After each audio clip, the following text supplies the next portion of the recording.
دوستو، شب برات میں مغرب کے بعد 6 رکعت نفل نماز پڑھنا آپ نہ بھولیں۔ ابھی جو میں بتانے والا ہوں طریقہ کیا ہے پڑھنے کا اور اس کے پڑھنے سے کیا فائدے ہیں یہ بھی بتاؤں گا۔ ویڈیو کو شروع سے آخر تک ضرور دیکھیں۔ دوستو، سب سے پہلے یہ 6 رکعت نفل نماز پڑھنے کے فائدے آپ جان لیں۔ اگر آپ یہ 6 رکعت نفل نماز شب برات میں مغرب کے بعد پڑھتے ہیں تو آپ ہر بلا ہر مصیبت سے دور رہیں گے، آپ کی عمر لمبی ہوگی اور آپ اللہ تعالیٰ کے سوا کسی دوسرے انسان کا محتاج نہیں ہوں گے، تنگ دستی یا پھر رزق میں کمی کبھی پیدا نہیں ہوگی۔ دوستو، اب یہ سمجھے کہ ہم یہ 6 رکعت نفل نماز کس طریقے سے پڑھے اور دو رکعت کر کے جو ہم پڑھے تو پہلی 2 رکعت میں کیا نیت کرے، دوسری 2 رکعت میں کیا نیت کرے اور تیسری 2 رکعت میں کیا نیت کرے، اسٹیپ بائی اسٹیپ میں آپ کو سمجھاتا ہوں، آپ دھیان سے ضرور دیکھیں۔ پہلے 2 رکعت کی نیت اس طرح سے کرنی ہے۔ نیت کی میں نے 2 رکعت نماز نفل درازی عمر بالخیر کے لیے واسطے اللہ تعالیٰ کے منہ میرا کعبہ شریف کی طرف، اللہ اکبر۔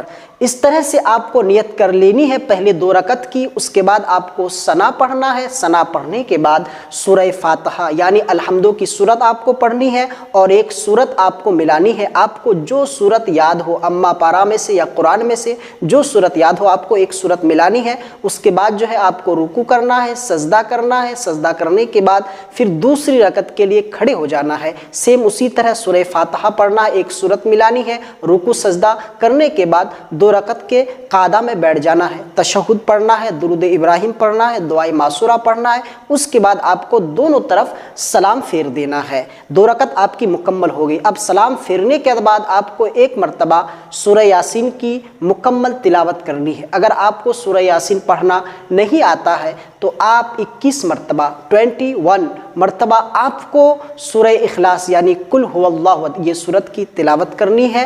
اس کے بعد آپ کو دعائے نصف شعبان یہ دعا آپ کو پڑھنی ہے۔ اس کے بعد یہ 2 رکعت آپ کی مکمل ہو گئی۔ اب دوسری 2 رکعت کے لیے نیت آپ کو اس طرح سے کرنی ہے، آپ اسکرین پہ دیکھیں۔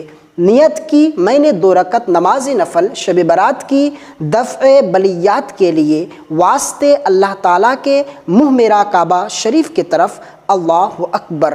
تو اس طرح نیت کر لینی ہے۔ اسی طرح پھر سیم آپ کو ثنا پڑھنا ہے، سورہ فاتحہ ایک سورت ملانی ہے، رکوع سجدہ کرنے کے بعد دوسری رکعت کے لیے کھڑے ہونے ہیں۔ کھڑے ہونے کے بعد پھر سورہ فاتحہ کے بعد آپ کو ایک سورت ملانی ہے، رکوع سجدہ سیم اسی طرح۔ اس کے بعد قعدہ میں بیٹھنا ہے۔ قعدہ میں بیٹھنے کے بعد تشہد، درود ابراہیم، دعائے معصورہ پڑھنے کے بعد دونوں طرف سلام پھیر دینا ہے۔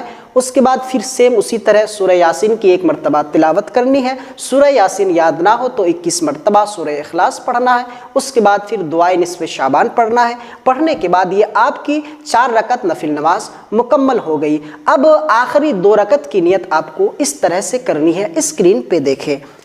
نیت کی میں نے 2 رکعت نماز شب برات کی نفل اس نیت سے کہ اللہ تو مجھے اپنے سوا کسی کا محتاج نہ بنانا۔ اس نیت کو کرنے کے بعد آپ کو نیت باندھ لینی ہے۔ اس کے بعد ثنا پڑھنا ہے، سیم اسی طرح سورہ فاتحہ ایک سورت پڑھنی ہے، رکوع سجدہ، پھر دوسری رکعت کے لیے کھڑے ہونا ہے، پھر سورہ فاتحہ، پھر اس کے بعد سورت ملانے کے بعد رکوع سجدہ کرنے کے بعد قعدہ میں بیٹھنا ہے، پھر سلام پھرنے کے بعد پھر سورہ یاسین کی تلاوت۔ سورہ یاسین یاد نہ ہو تو 21 مرتبہ سورہ اخلاص، اس کے بعد دعائے نصف شعبان پڑھنا ہے۔ تو اسی طریقے سے آپ کو 6 رکعت نفل نماز ادا کرنی ہے شب برات مغرب کے بعد۔ اس کے بعد ادا کرنے کے بعد آپ کو دعا مانگنی ہے اللہ کی بارگاہ میں ہاتھ اٹھا کر۔ انشاءاللہ تعالی اس مبارک رات کے صدقے آپ جو مانگیں گے اللہ آپ کو عطا ضرور کرے گا۔ دوستو، یہ 6 رکعت نفل نماز اب مغرب کے بعد شب برات میں ضرور پڑھے اور اپنے اہل خانہ کو، اپنے گھر والوں کو پڑھنے کے لیے ضرور تاکید کرے، اپنے دوست و احباب کو بھی پڑھنے کے لیے کہے۔ لیکن وہ کیسے پڑھے، ان کو اگر طریقہ پتہ نہ ہو تو یہ ویڈیو ان کو شیئر کرے، ان کو بھیجے تاکہ وہ بھی پڑھنا سیکھ لے۔ صدقہ جاریہ کے طور پر اس نیت کو اور اس ثواب کو، اس کار خیر کو شیئر ضرور کرے۔ پھر ملیں گے اگلی ویڈیو میں۔ السلام علیکم ورحمۃ اللہ۔